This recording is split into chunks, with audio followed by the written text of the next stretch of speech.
Great talent wins games. Great stories win hearts. A knee to the head in October 2006 nearly took Petr Čech's life, and with it his career. 3 months later, he returned, helmet on, eyes sharp. 6 years later, he stood in Munich, denying Arjen Robben and Bayern Munich in the most dramatic Champions League final in Chelsea's history. What happened in between wasn't just a comeback. It changed the way English football protects its goalkeepers forever. If this is true, what else have we misunderstood about Petr Čech? What defines a goalkeeper's greatness? Instinct, bravery, or the willingness to adapt when both are tested? For Petr Čech, the numbers alone could have told the story. A Premier League record 202 clean sheets, 4 league titles, and the Champions League crown that eluded so many before him. But behind those records lies a paradox. His most defining victory began with his most terrifying defeat. In the autumn of 2006, at the height of his powers, Čech suffered a fractured skull after a collision with Stephen Hunt. The injury was life-threatening. Survival was a relief, football an afterthought. Conventional wisdom said he would return diminished, cautious, unable to throw himself into danger the way the best keepers must. And in those first matches back, now wearing a distinctive padded helmet, the doubts seemed justified. Yet what unfolded over the following years was a masterclass in reinvention. He would shift from a purely explosive shot stopper into a master organizer, commanding his defense with precision. He not only preserved his place at the top of English football, he altered the very rules of the game, pushing the Premier League to introduce stronger head injury protocols. This isn't just the story of a player who came back. It's the story of a man who refused to let survival be the end of his narrative, and instead made it the foundation of something greater. But to understand how Čech became the keeper who changed the rules, we have to start far from the bright lights of Stamford Bridge. The conflict at the heart of Petr Čech's career is simple to state, but harder to resolve. Could a goalkeeper recover from an injury that not only threatened his life, but undermined the very traits, fearlessness, aggression that defined his game? The stakes were enormous. For Čech, it meant salvaging a career that had already touched greatness. For Chelsea, it meant holding on to the defensive cornerstone of their most successful era.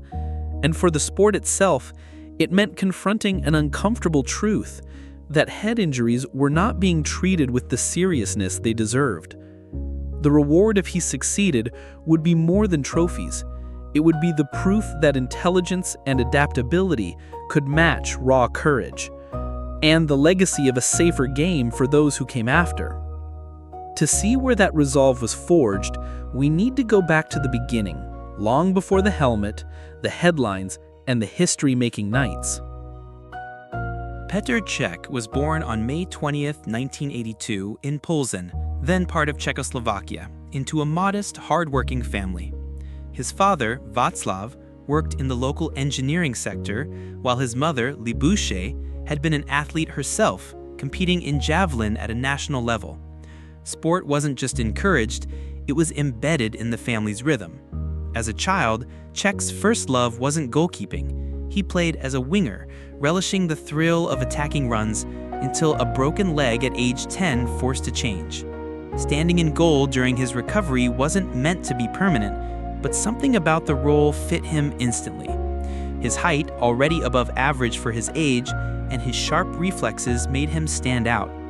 He joined the youth ranks of Victoria Plzeň, where he developed a quiet, analytical approach to the game. Coaches noticed that even as a boy, he rarely panicked. He would watch opponents carefully, almost studying them, and anticipate rather than simply react. By his mid-teens, he was already playing above his age group, facing older, stronger forwards without intimidation. Off the pitch, he was disciplined, shunning distractions, focusing on training, and learning English and German in school, a skill that would serve him well abroad. Those early years also hardened his resilience. Growing up in post-communist Czechoslovakia, resources for young athletes were scarce, training facilities were basic, and travel to matches could mean long bus rides through harsh winters.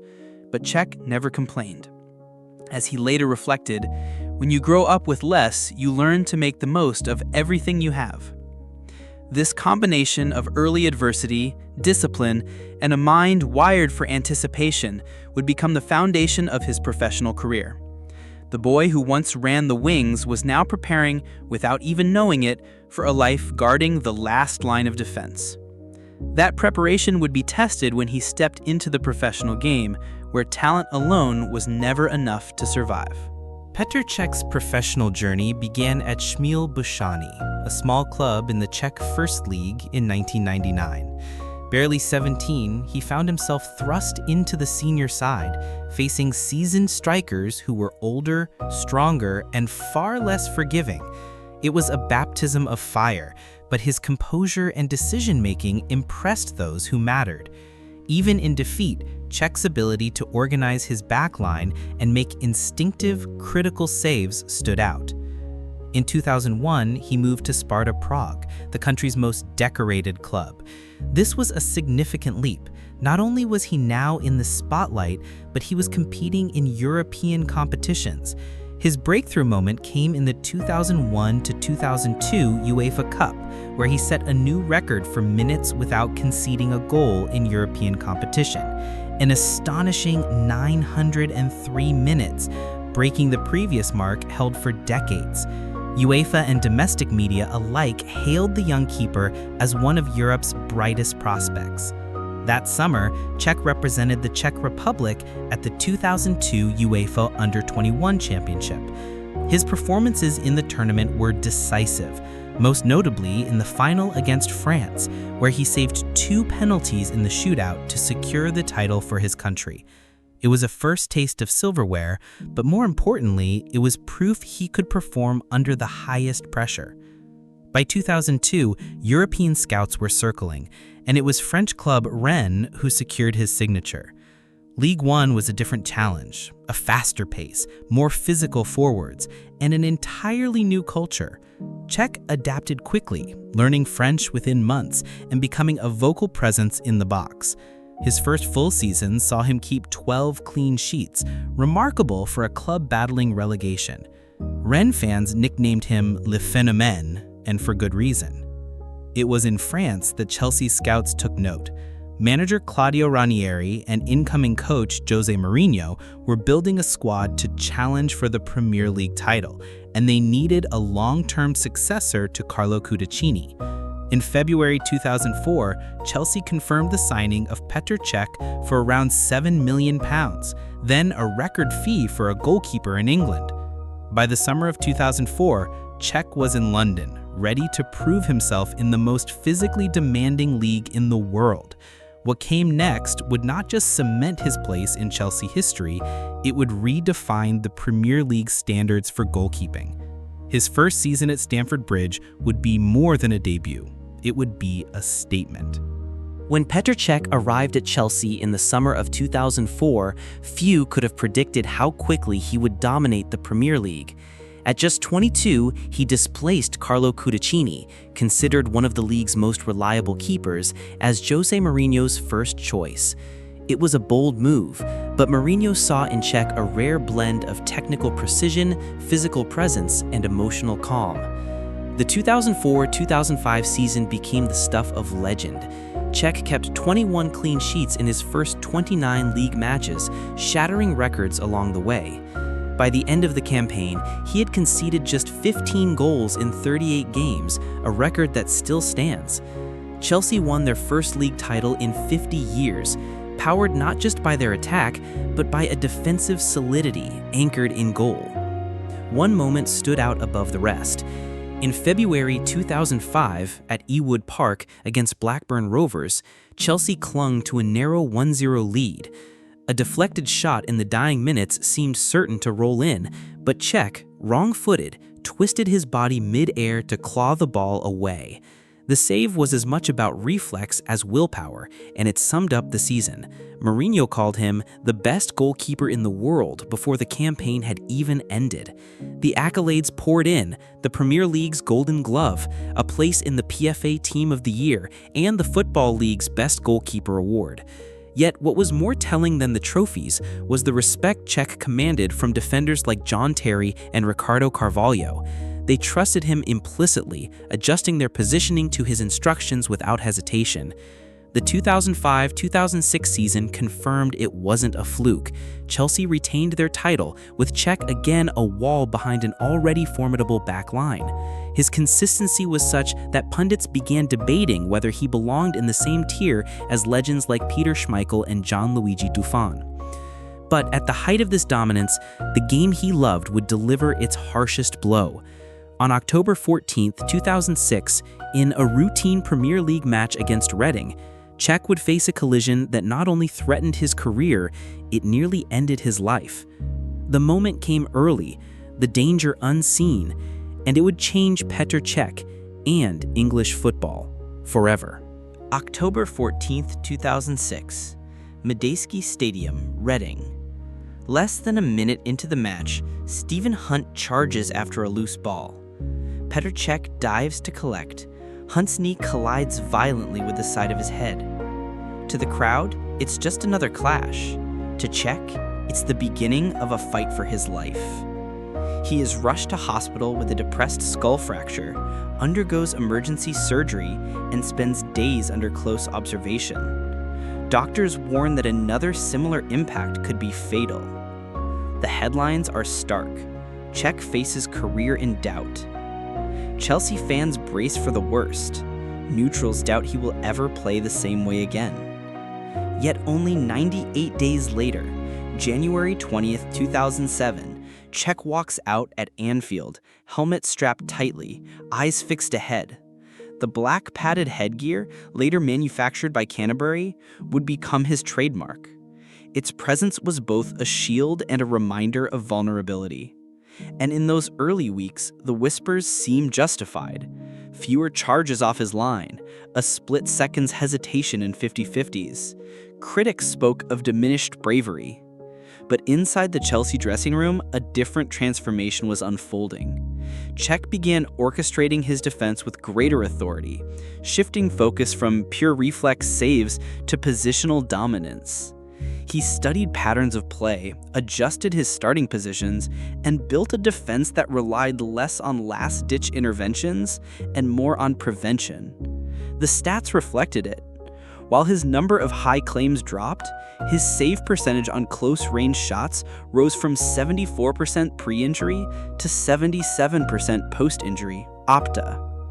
Between 2006 and 2012, Čech would lift 2 more Premier League titles, 4 FA Cups, and play a decisive role in Chelsea's greatest night, Munich, May 19, 2012. The Champions League final against Bayern Munich saw him at his tactical and mental peak. In extra time, with the score tied 1-1, he guessed right to stop Arjen Robben's penalty, keeping Chelsea alive. In the shootout, he touched all 5 Bayern attempts, saving 3, including Bastian Schweinsteiger's crucial miss that set up Didier Drogba's winner. His performance drew praise from all corners. Gary Neville called it the best goalkeeping display in a final I've ever seen. Mourinho, though no longer Chelsea's manager, publicly saluted the keeper he had once trusted above all. Czech's peak was not just about trophies or statistics, it was about redefining what elite goalkeeping looked like after a catastrophic injury. His ability to adapt his style extended his career at the top well beyond the average for Premier League goalkeepers. By 2014-15, he reached the milestone of 200 Premier League clean sheets, an all-time record. That summer, with Thibaut Courtois emerging as Chelsea's new number 1, Čech faced a different kind of challenge. Step aside gracefully or seek a new chapter?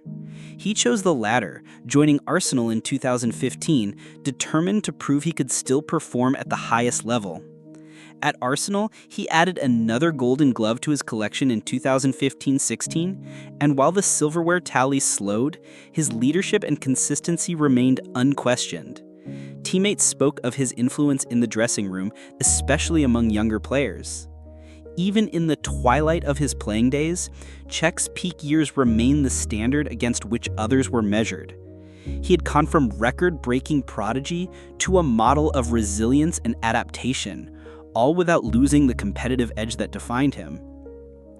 But what does it take for an athlete to keep evolving when the body and the public say you can't?